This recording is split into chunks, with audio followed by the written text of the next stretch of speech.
الحمد لله وكفى والصلاة والسلام على سيد الأنبياء والمرسلين.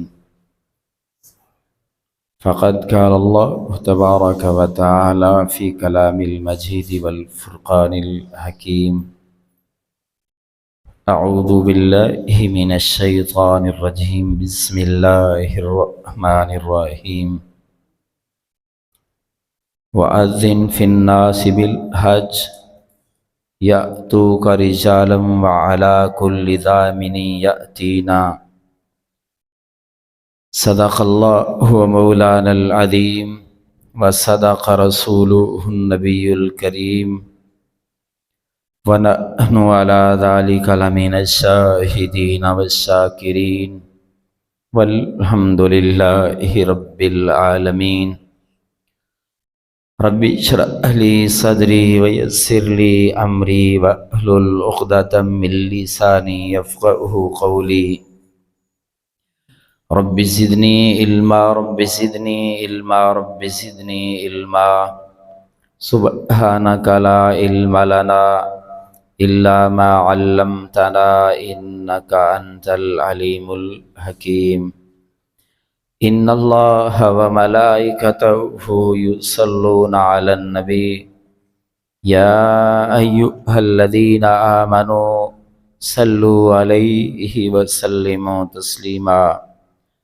تمام ساتھی دل کی گہرائیوں سے محبت کے ساتھ بآواز بلند درود پاک پڑھ لیجئے: اللہم صلی علی محمد وعلی آل محمد كما صليت على إبراهيم وعلى آل إبراهيم إنك حميد مجيد.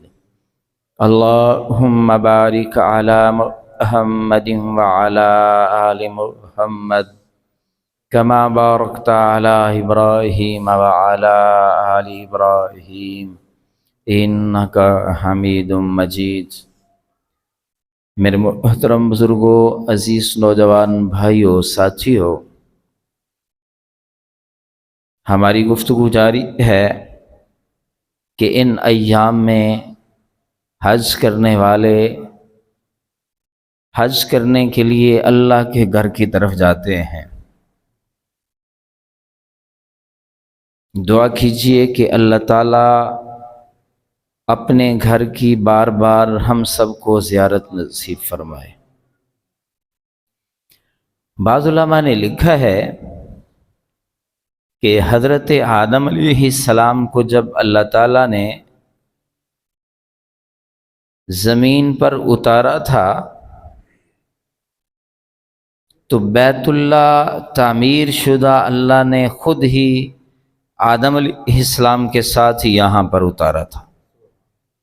بعض تو کہتے ہیں نا کہ پہلی تعمیر بیت اللہ کی حضرت آدم علیہ السلام نے کی ہے، اور بعض علماء لکھتے ہیں نہیں، تعمیر شدہ گھر اللہ نے زمین پر خود اتارا تھا. اور زمین کی بنیاد، اس دنیا کا آغاز کیسے ہوا تھا کہ جب حضرت آدم علیہ السلام کو اللہ نے بنایا اور جنت میں بسایا.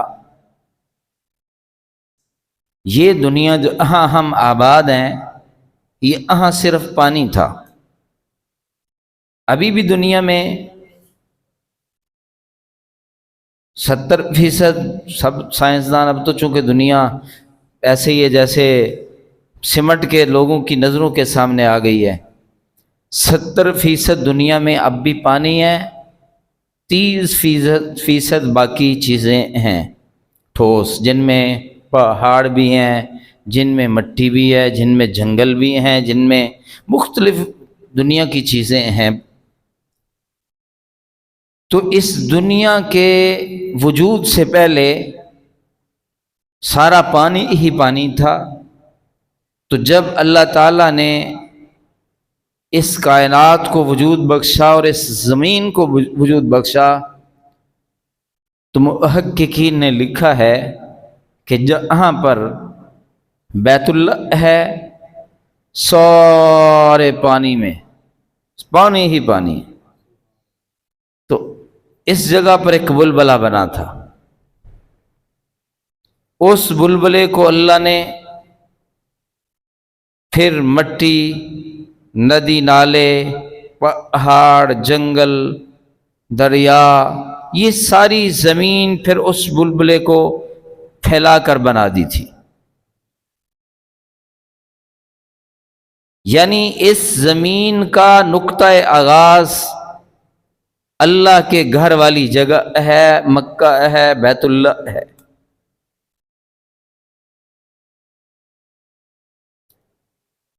اور حضرت آدم علیہ السلام کے بارے میں آتا ہے کہ جب حضرت آدم علیہ السلام کو اللہ نے دنیا میں بھیجا، حضرت حوا کو بھی بھیجا تو الگ الگ بھیجا. اور یہ دونوں حیران پریشان پھر رہے تھے. تو حضرت آدم کا اور حوا کا اللہ نے دونوں میں ٹاکرا پتہ کہاں پہ کروایا تھا، ملاقات کہاں ہوئی تھی، ملے کہاں تھے؟ یہ میدان عرفات والی جگہ. علماء لکھتے ہیں عرفات کا نام ہی اس وجہ سے ہے کہ دونوں کی ملاقات ہوئی، دونوں کا وہاں پر تعارف ہوا، پوچھا دونوں نے، عرصے کے بعد ملاقات ہوئی تھی، دونوں نے ایک دوسرے کو پہچانا، جانا. تو اس مقام پر دونوں کی ملاقات ہوئی تھی، حضرت آدم علیہ السلام کی اور حضرت حوا علیہ السلام کی.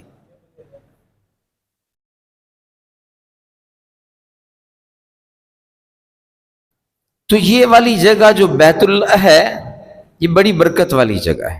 اللہ تعالیٰ نے حضرت آدم علیہ السلام کو کہا کہ تو نے میرے گھر کا طواف کرنا ہے. اور بیت اللہ اس جگہ پہ ہے کہ بالکل اس کے اوپر عرشوں پر بیت المعمور بھی ہے، اللہ کا عرش بھی ہے. اور عرشوں پر جو اللہ تعالی کی عبادت کرنے والی اللہ کی مخلوقات ہیں، فرشتے ہیں، جو وہاں پہ طواف ہوتا ہے، بالکل اس کے سیدھا نیچے یہ بیت اللہ ہے. یہاں پر انسان طواف کرتے ہیں. حضرت آدم علیہ السلام کے بعد یہ سلسلہ چلتا رہا. حضرت نوح علیہ السلام کے دور میں جب اللہ تعالیٰ کا عذاب آیا نا، پانی ہی پانی تھا، پانی کا عذاب تھا. اللہ کی زمین پر پھر پانی بتا کتنا ہو گیا تھا. آسمانوں سے بارشوں کی شکل میں، بادلوں کی شکل میں پانی برس رہا تھا. زمین اپنے سینے سے پانی نکال رہی تھی. انسانوں کے انگلیوں کے پوروں سے پانی نکل رہا تھا. کوئی پیشاب کر رہا ہے تو وہ پیشاب ہی کرتا جا رہا ہے. پہاڑ کے جو پتھر ہیں ان کے اندر سے چشمے جاری ہو رہے تھے. درختوں کے پتوں سے، ٹہنیوں سے پانی نکل رہا تھا. ہر طرف پانی ہی پانی ہو گیا تھا. اور حضرت نوح علیہ السلام کا جو بیٹا تھا نا، جب پانی بڑھتا جا رہا تھا تو حضرت نوح علیہ السلام کی کشتی پہ وہ خود اور ایمان والے سوار تھے. تو بیٹے کو کہا کہ آجا کشتی پہ. کہنے لگا نہیں ایویں آ جا، پھر کی میں کسی اونچی جگہ تے چلا جاواں گا. اللہ کے نبی نے کہا آج اونچی جگہ پہ جہاں مرضی. کہنے لگا میں پہاڑ کے ٹیلے پہ چڑھ جاؤں گا، بلندی پہ چڑھ جاؤں گا. اللہ کے نبی نے کہا آج جہاں مرضی چڑھ جا. جب پہاڑ کی چوٹی پہ پہنچے گا نا، اس چوٹی سے بھی پانی نکلے گا. خیر پوری دنیا میں وہ پانی ہی پانی تھا. تو اس موقع پر یہ جو بلڈنگ تھی نا، بیت اللہ کی عمارت تھی، یہ منہدم ہو گئی تھی، غائب ہو گئی تھی، ختم ہو گئی تھی. اس کے بعد پھر جو اللہ کو ماننے والے تھے وہ کیا کرتے تھے؟ اندازے کے ساتھ طواف کیا کرتے تھے اس علاقے میں. کوئی شاد و نادر. بیچ میں ایسا بھی تھا کہ یہاں آباد ہی کوئی نہیں تھا. جن کو پتہ چلتا وہ دور دراز سے آیا، اس وہاں حالات واقعات کچھ چکر لگائے اور چلا گیا. یہ بالکل غیر عباد علاقہ ہو گیا تھا، جس طرح بیابان ہوتا ہے. پھر اللہ تعالیٰ نے اپنے نبی حضرت ابراہیم علیہ السلام کو نشاندہی کی کہ یہ والی جگہ یہاں پر میرا گھر تھا، یہ میرے گھر کی جگہ ہے، یہاں پر میرے گھر کو تعمیر کرو.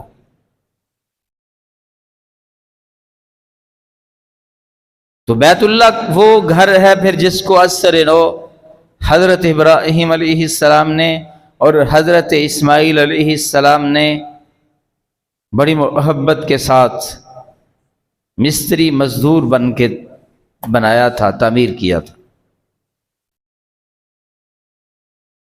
یہ اللہ کا گھر ایسا ہے کہ اس کو زمانہ جاہلیت میں بھی جب لوگوں نے تعمیر کیا نا، جاہل لوگ تھے جن کے بیچ میں کوئی نبی نہیں تھا، تو انہوں نے بھی جب اس کی تعمیر کی تو قسمیں اٹھائیں کہ کوئی بندہ حرام کا پیسہ نہیں لگائے گا.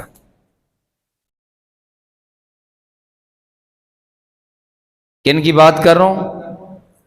زمانہ جاہلیت کے لوگوں کی، جو تقریباً مشرک تھے سارے، اور وہ بھی بیت اللہ کی تعمیر کے حوالے سے اتنے محتاط ہیں کہ حرام کا پیسہ بیت اللہ کی تعمیر پہ نہیں لگانا چاہتے. بدعقیدہ لوگ ہیں، جاہل لوگ ہیں. تے بڑی بدقسمتی نہیں کہ آج کے دور میں اگر کوئی بندہ پیسے حرام کے کمائے اور چندہ مسجد میں آ کے دے کہ یہ میرے چندے سے مسجد بن جائے. مولوی صاحب بڑے راضی نے کہ جناب سانو چندہ آ گیا ہے. مولوی تے گئی اس سے کم واسطے نے چندہ لبے ملنا چاہیے. ہائے ہائے ہائے، مجھے معلوم ہے کہ اس مسجد میں ایک بندہ میرے پاس آیا تھا، کچھ پیسے دینا چاہتا تھا. تو میں نے اس کو کہا تھا کہ یار پیسے ٹھیک ہے نا، حلال ہیں تو پھر پیسے دینا، اگر ٹھیک نہیں ہے نا تو پھر نہ دینا پیسے. وہ بڑا خوش ہوا تھا، بڑا راضی ہوا تھا. کہا میں نے محبت سے تھا، کہا نرمی سے تھا، کہا پیار سے تھا. ایک آدمی میرے پاس یہاں آپ کے محلے میں پیسے لے کے آیا. اس نے کہا قاری صاحب میں نے چندے دے پیسے دیتے نے فلاں بندے نے، پر اے 100% کنفرم جے اے پیسے صحیح نہیں جے. میں اس نے کیا بابا تو موج کر جا. میرے اس بندے کو کہا تو موج کر جا،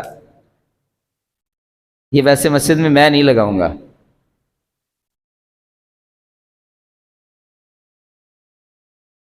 جن پیسوں کا پتہ ہو آپ کو کہ یہ پیسے حلال نہیں ہیں، وہ مسجد میں نہیں لگانے چاہیے، اور دینے والے کو بھی نہیں دینے چاہیے. کیا فائدہ اس کو؟ کوئی فائدہ نہیں ہے. میں آج پڑھ رہا تھا کہ حج کرنے کے لیے جب لوگ جاتے ہیں نا تو وہاں پر ہر حاجی کی زبان پہ جو خاص کلمہ ہوتا ہے وہ لبیک اللہم لبیک لبیک اللہم لبیک، اے اللہ ہم حاضر ہیں. تو کچھ لوگوں کو اللہ جواب دیتے ہیں کوئی قبول نہیں دے حاضری، کوئی حاضری نہیں ہے تیری. کن لوگوں کو کہتے ہیں؟ جو ظالم لوگ ہیں. وہاں جا کر بھی جن کو دھتکارا جاتا ہے، جو ظلم کرنے والے ہیں، جو حرام کے پیسے سے حج کرنے والے ہیں، بات کہیں سے کہیں نہ نکل جائے۔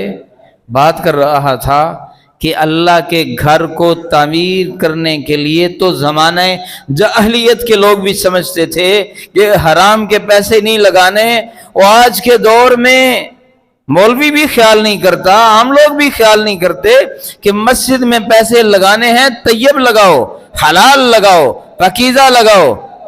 میرا مقصد یہ نہیں ہے کہ مسجدوں میں پاکیزہ حلال لگاؤ اور خود حرام کھاؤ، نہیں، خود بھی حلال کھاؤ، خود بھی پاکیزہ مال کھاؤ، لیکن کم از کم مسجدیں تو اللہ کا گھر ہیں، یہ تو پاکیزہ جگہ ہیں، یہاں پر تو تصور بھی نہیں کیا جانا چاہیے، یہ ٹائلیں نہ لگی ہوں، یہ کمکمے لائٹیں نہ ہوں، اور یہ پنکھے نہ ہوں، گرمی میں جمعہ اور نماز پڑھی جا سکتی ہے، یہ قالین نہ ہوں، سادہ فرشوں پہ نماز پڑھی جا سکتی ہے، مٹی پہ نماز پڑھی جا سکتی ہے، لیکن حرام کے پیسے مسجدوں میں نہیں لگانے چاہیے، نہ حرام کے پیسوں کا چندہ دینا چاہیے، نہ لینا چاہیے، نہ حرام کے پیسے خود مسجد میں لگانے چاہیے، نہ کسی سے لے کے لگانے چاہیے۔ چلو موضوع کی طرف بھی آ جاتا ہوں۔ حرام کے پیسوں سے اگر مسجد نہیں بنانی تو حرام کے پیسوں سے حج کر لینا چاہیے، کیوں جی؟ حرام کے پیسوں سے حج بھی نہیں کرنا چاہیے، بالکل بھی نہیں کرنا چاہیے، حلال پیسوں سے حج کرو، پاکیزہ دولت سے حج کرو، اور جب اللہ تعالیٰ پاکیزہ مال دے دے اور جب حج کے لیے نکلو، اپنے دل سے بغض کو ختم کرو، دوسروں کے لیے کوئی بغض دل میں نہ رکھو، اور جب حج کے لیے نکلو کنجوس نہ بنو، بخیل نہ بنو، فراخ دلی اختیار کرو۔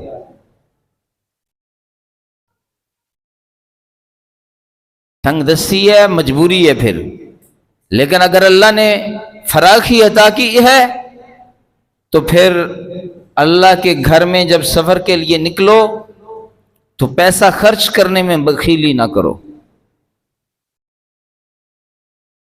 بالخصوص جائز اور حلال کاموں میں بالکل بھی بخل نہ کرو۔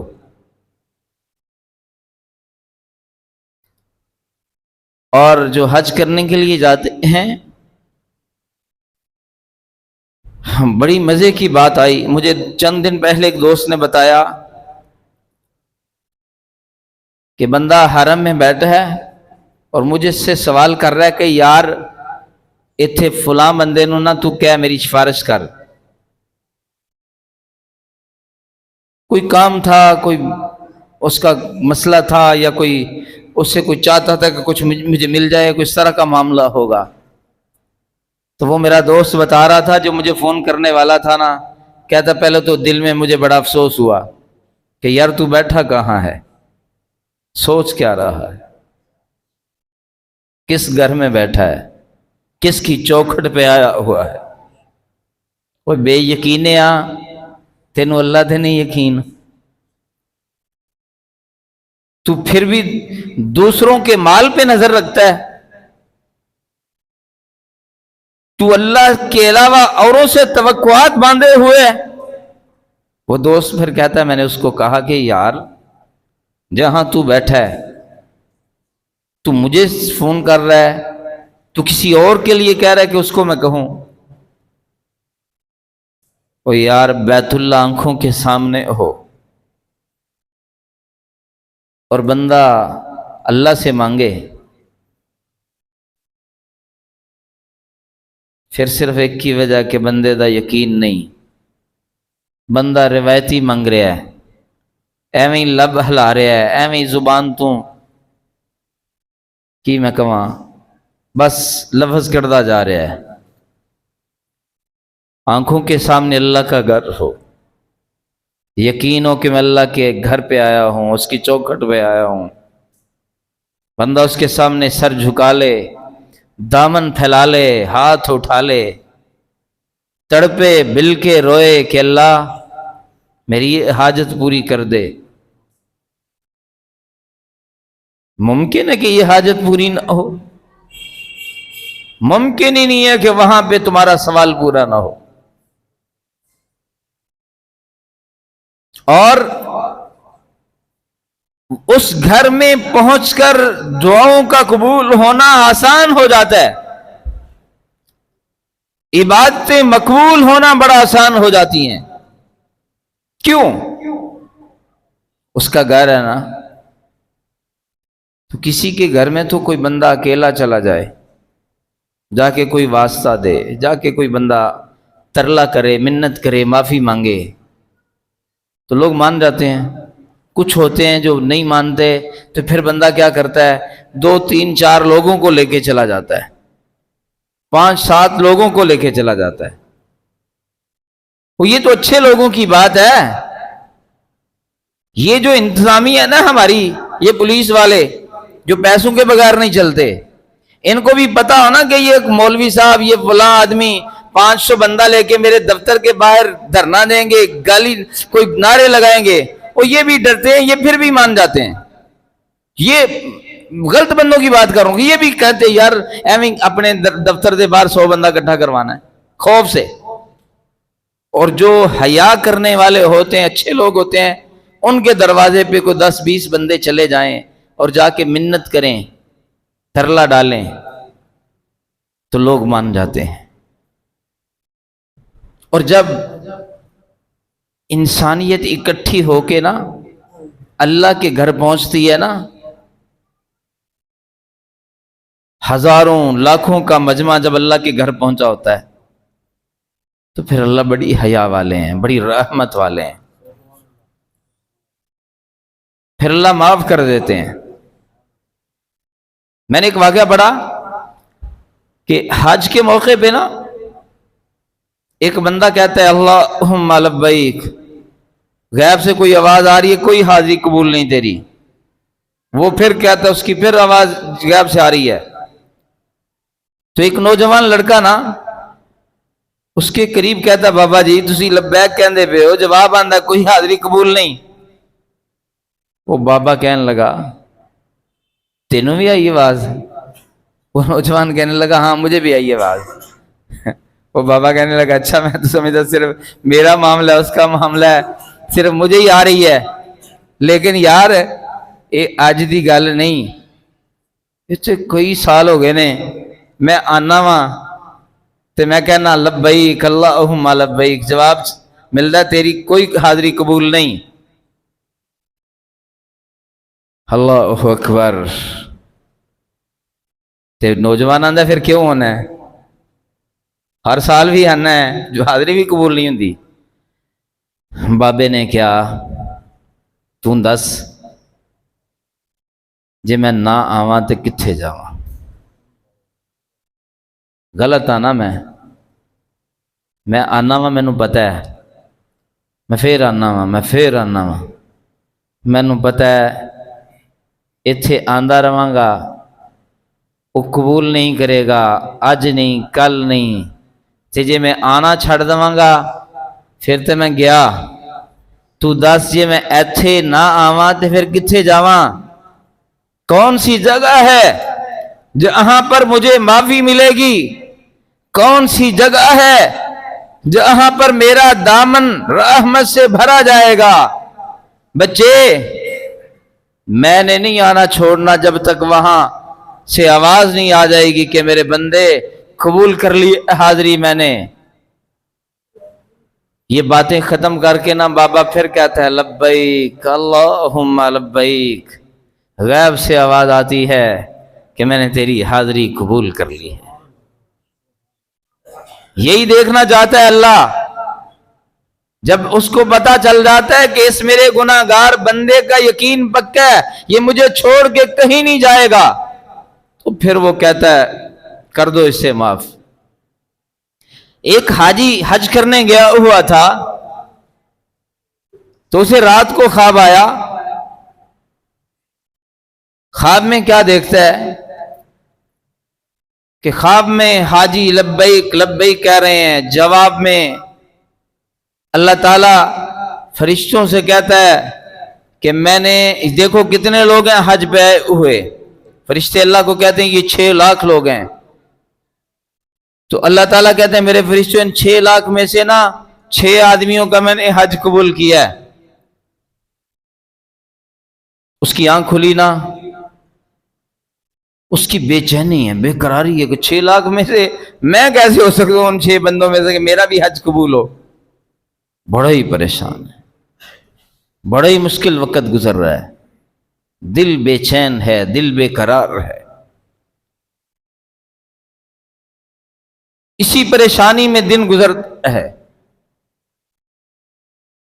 رات کو نیند آتی ہے، دوبارہ پھر خواب آتی ہے. فرشتوں سے اللہ پھر اسی طرح سوال کرتا ہے کتنے لوگ ہیں؟ اللہ تعالیٰ کے سامنے فرشتے کہتے ہیں 6 لاکھ لوگ ہیں. اللہ کہتے ہیں وہ جو 6 بندے جن کا حج میں نے قبول کیا تھا نا، ان کی وجہ سے میں نے ہر ایک بندے کے بدلے میں 1 لاکھ کو حج قبول کر لیا ہے. تو اس کا مطلب ہے 6 بندوں کی وجہ سے 6 لاکھ کا حج قبول کر لیا ہے. سمجھے میں کیا کہنا چاہتا ہوں؟ کہ اللہ کے گھر جانے کا کوئی ایک فائدہ تھوڑی ہے، بڑے فائدے ہیں.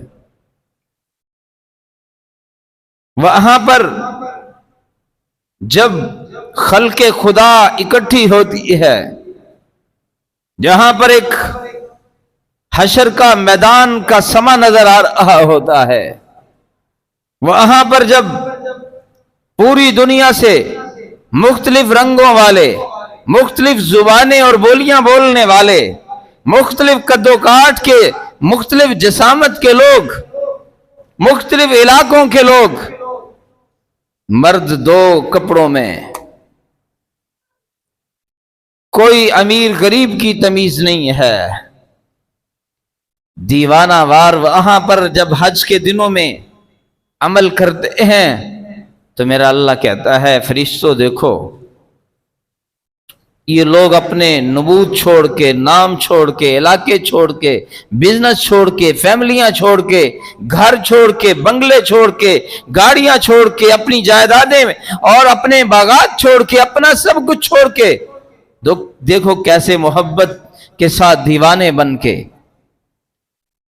کیسے فقیر بن کے یہ میرے گھر آئے ہیں. گواہ بن جاؤ میں سب کو ہی معاف کر دوں. انشاءاللہ مزید باتیں چلیں گی. جو کچھ میں نے بات کہا ہے اللہ عمل کی توفیق عطا فرمائے. وآخر دعوانا الحمدللہ رب العالمین.